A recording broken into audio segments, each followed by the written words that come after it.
류현진이 무너졌습니다.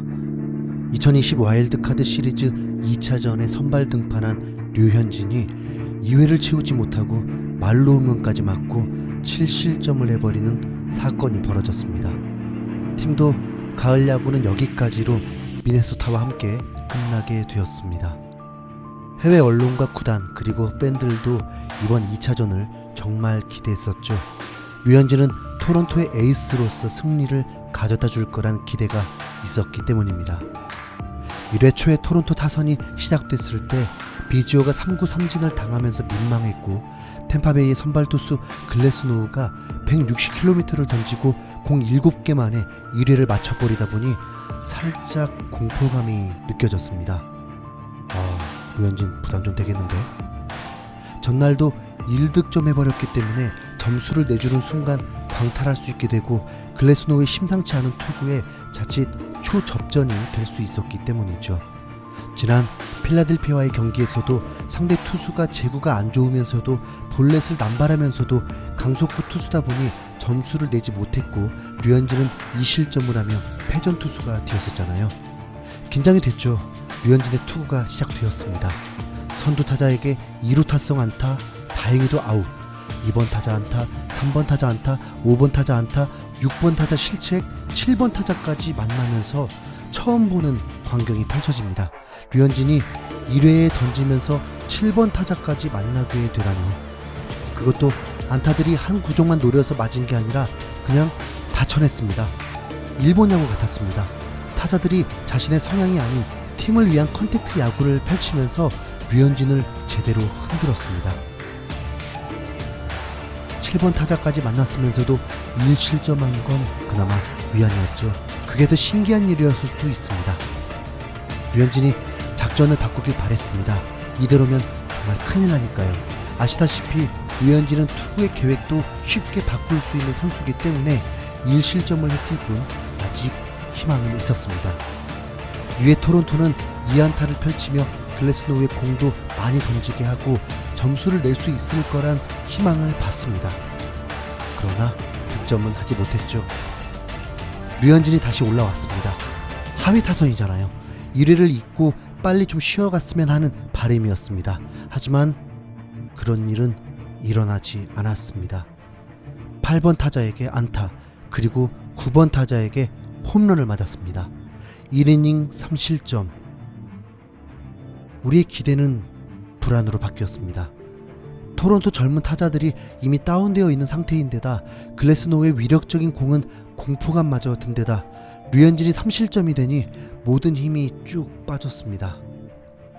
자, 그래도 스포츠는 항상 극적인 일들이 일어나기도 하고 어떤 사건이 일어날지는 모르는 거기 때문에 지푸라기라도 잡는 심정으로 응원하게 되었습니다. 그래, 6이닝 3실점만 해도 괜찮아. 하지만 결과는 비셋에 또 실책이 일어나면서 위기를 넘기지 못했고 말로 홈런을 맞으며 마운드를 떠나야만 했습니다. 류현진은 완벽하게 준비되었다고 했는데 자만이었을까요? 어쩌면 수싸움에서 더 고민했어야 했는데 어떻게 2회까지 8개의 피안타를 맞을 수가 있을까요? 류현진이 마운드를 떠나고 오히려 팀은 안정이 되면서 더 이상 대량 실점하지 않고 9번 타자 1할 때 타자 젠슨만 2홈런을 치며 2대8로 긴장감 없는 경기로 시리즈 전적 2패로 끝나게 되었습니다.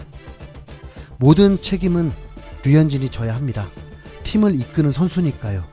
류현진은 이전 2경기 템파베이전에서 비교적 호투를 펼치며 이번 경기도 기대를 했었는데 더구나 류현진의 투구 능력 자체가 타자가 파악한다고 해서 칠 수 있는 게 아니라 오로지 확률로만 류현진을 상대해야 하는데 어떻게 이런 일이 벌어졌을까요? 앞서 언급했듯이 템파베이는 류현진의 공략법을 찾았습니다. 정규 시즌 때는 팀의 승리도 중요하지만 선수들이 자신의 기록도 생각해야 하고 자칫 공을 맞추기만 하려고 하면 폼을 잃어버릴 수 있어서 장기적 슬럼프까지 찾아올 수 있기 때문에 시프트가 있을지라도 자기 스윙을 하게 됩니다. 하지만 포스트 시즌 때는 다르죠. 기록은 중요하지 않습니다. 오로지 팀이 이기는 것만이 중요하죠. 출루가 목표가 됩니다. 템파베이의 감독이 도대체 어떻게 했길래 타자들은 하나가 되어서 응집력이 돋보인 팀이 되었습니다. 스트라이크 존에 들어오기만 하면 가볍게 스윙을 하는데 땅볼들이 안타, 배트를 갖다 대도 안타, 실투하면 장타. 유인구는 속지도 않습니다. 스포츠에서 그런 날 있잖아요. 뭘 해도 안 되는 날. 류현진에게 하필 오늘 찾아왔습니다. 류현진은 구속은 시속 1, 2마일 정도 덜 나왔지만 실투가 나왔다. 실투가 장타 2개로 연결됐고 초반에 모든 변화구가 안타로 이어지면서 전체적으로 어려운 경기였다. 한 가지 구종을 맞은 게 아니다. 장타를 억제했어야 했는데 그게 안 돼서 대량 실점으로 연결됐다고 패배를 인정했습니다. 몬토요 감독도 상대 타자들의 접근이 뛰어났다고 생각한다. 류현진은 잘했다. 상대를 인정해야 한다고 했습니다. 템파베이는 월드 시리즈 우승도 가능하다는 표를 얻기도 했습니다. 단지 토론토가 정규 시즌에 4승 6패로 접전이었기 때문에 우린 기대했던 거죠. 템파베이는 양키스를 상대로는 8승 2패를 기록하기까지 했습니다. 류현진 때문에, 류현진의 부진한 투구 때문에 시리즈가 끝난 것입니다. 많은 팬들과 언론들이 류현진을 비난할 것이 예상되니까 더 마음이 좋지 않았습니다. 한국의 위상을 높여주는 류현진인데 모든 책임을 홀로 져야 할 듯한 상황이 올 것 같기 때문이죠. 위로받을 가족조차 없는데. 하지만 그런 분위기가 아니었습니다. 아쉬워하지만 류현진을 비난하지는 않았습니다.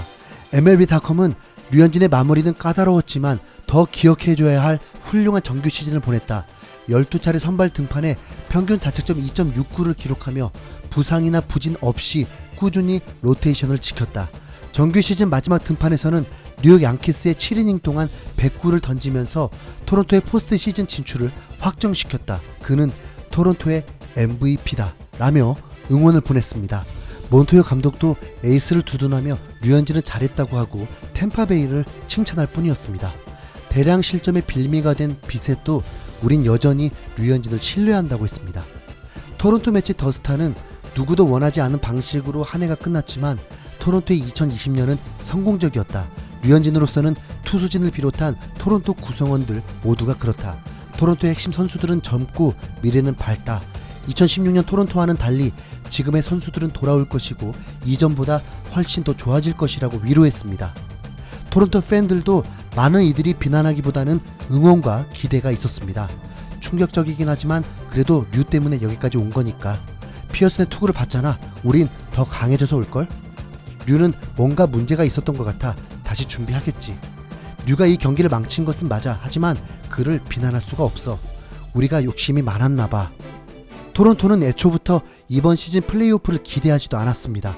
경험들을 쌓아서 2, 3년 안에 월드 시리즈를 도전하겠다는 것이 목표였죠. 60게임만 치르는 시즌에서 8월 한 달간 류현진이 홀로 0점대 방어율을 보이고 승수가 쌓이더니 2위까지 올라가기도 하고 최종적으로 플레이오프에 진출하게 된 것입니다. 이미 플레이오프에 오른 것만으로도 만족을 했었기 때문에 실망도 덜했던 것입니다. 자, 지금부터는 오로지 팩트가 아닌 가벼운 추측인데요. 그냥 왠지 기분에 류현진은 무언가 문제가 있는 것 같습니다. 87년생 만 32살에 지난해와 다르게 이렇게까지 급속도로 구속이 줄어든 건 좀 이상합니다. 워낙 언론들이 부상에 대한 우려를 집중 공격하기 때문에 류현진이 드러내지 않은 건 아닌지. 특히 양키스전에서 전력 투구로 양키스를 제압하면서 다음날 몬토요 감독이 류현진에게 통증이 있었다고 얘기했는데 류현진 스스로 그때 경험이 더욱 함부로 구속을 올리면 안 되겠다 생각한 건 아닌지 개인적인 추측입니다. 어차피 시즌이 끝났고 5개월이라는 시간이 있기 때문에 잘 넘기고 몸을 다시 제대로 만들어서 보여주려고 변명을 안 한 건 아닌지 하는 추측입니다. 지난해보다 구속이 떨어지고 강팀만 질비한 동부지구 팀들만 상대하면서도 2.69 평균 자책점 기록한 건 정말 대단한 거죠.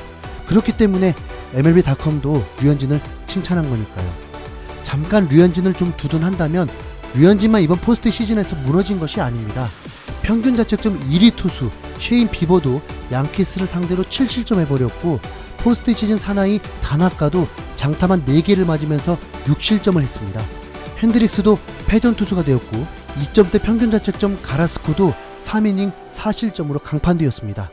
3년 전 지금보다 더 끔찍한 일을 겪은 아시아 투수도 있잖아요. 2017년 월드 시리즈 7차전에 출전한 다르비슈. 끔찍한 선발 등판이 되었고 이후 다저스는 다르비슈를 붙잡지도 않았습니다. 그래도 어땠나요? 다르비슈의 실력은 의심의 여지 없이 시카고 컵스와 6년 장기 계약을 따냈고 지금 사이 영상 받을 상황까지 왔습니다. 에이스에게도 언제 한 번은 일어날 수 있는 일인 것입니다. 그렇게 받아들여 주시길 부탁드립니다. 류현진, 이번 시즌 정말 특별했잖아요. 어려운 상황에서도 팀을 잘 이끌어 주었고 모든 전문가들이 인정하듯 류현진 때문에 토론토가 여기까지 올 수 있었던 거니까요. 그래도 그게 어딘가요? 류현진의 이번 처참한 실점은 정규 시즌 기록에는 영향을 미치지 않는다는 거, 좋게 생각하죠. 포스트 시즌 성적이야 다시 보여주면 되니까.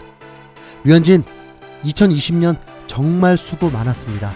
누가 뭐래도 당신은 대한민국의 위상을 높여준 한국 최고의 투수입니다. 이제 빨리 딸 만나러 가세요. 잘 쉬세요.